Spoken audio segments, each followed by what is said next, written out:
This is Eyewitness News with live breaking news. And Orange County confirming the first case of West Nile this year. We're talking to a specialist about keeping your family safe from that and Zika. As we mentioned earlier, health officials in Orange County now reporting the area's first human case of West Nile virus this year. That patient, a woman in her 60s, said to be in serious condition. Joining us to discuss West Nile virus and the growing Zika virus scare, Dr. Casciari, critical care specialist with St. Joseph Hospital in Orange. Thank you so much for joining us, doctor. Thank you for having me. How significant is today's finding?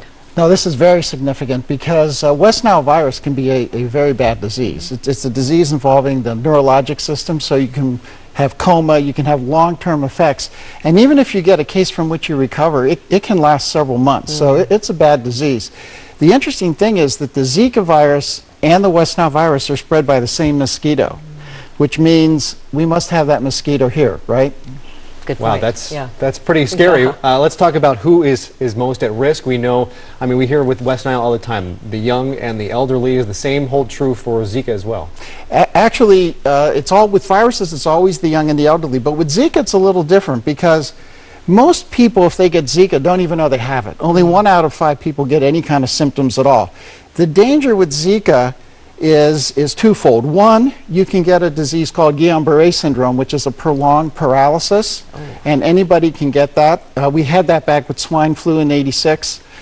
But the more significant thing right now is that if you're pregnant and you get Zika during your pregnancy, you can have a baby with significant neurologic defects in microcephaly, which is a small head and incomplete development. And that's very scary. Well, now there's 15 confirmed cases in Florida of Zika.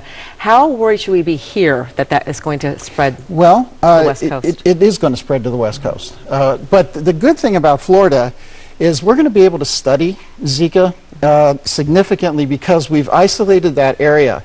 And they're going to look at every single case, and we're going to find out if you get Zika, what's the chance that your baby will be affected? If you get Zika, what are the real symptoms? Because right now, it's been in countries of the world where we don't really have that good a reporting. We're going to learn a lot about Zika, and a vaccine is being developed. Now, having said all that, at the moment there's no treatment.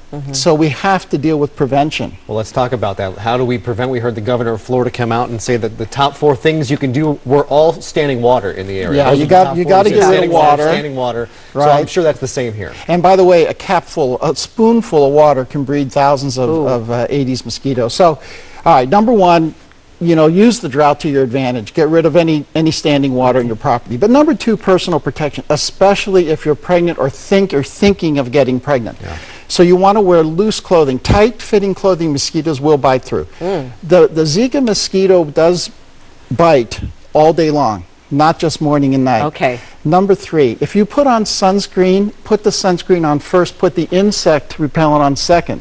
If you put the sunscreen on over the insect repellent, it won't work. And the repellent should have DEET in it? DEET is the best. Pericardin is also effective. Actually, Consumer Reports has a fantastic issue showing which insect repellent preparations actually work. Okay. And some of them work for up to 8 hours. So good to know. It's kind of scary times. We've seen pregnant women not want to leave the house. That's this is such a crunch that we're under here, but we appreciate you helping us. Yeah, Dr. Casciari, nice to have you. Hopefully you'll come back soon and visit us again. Well, thanks for having me. Thank you so much. All right. Thank you, doctor.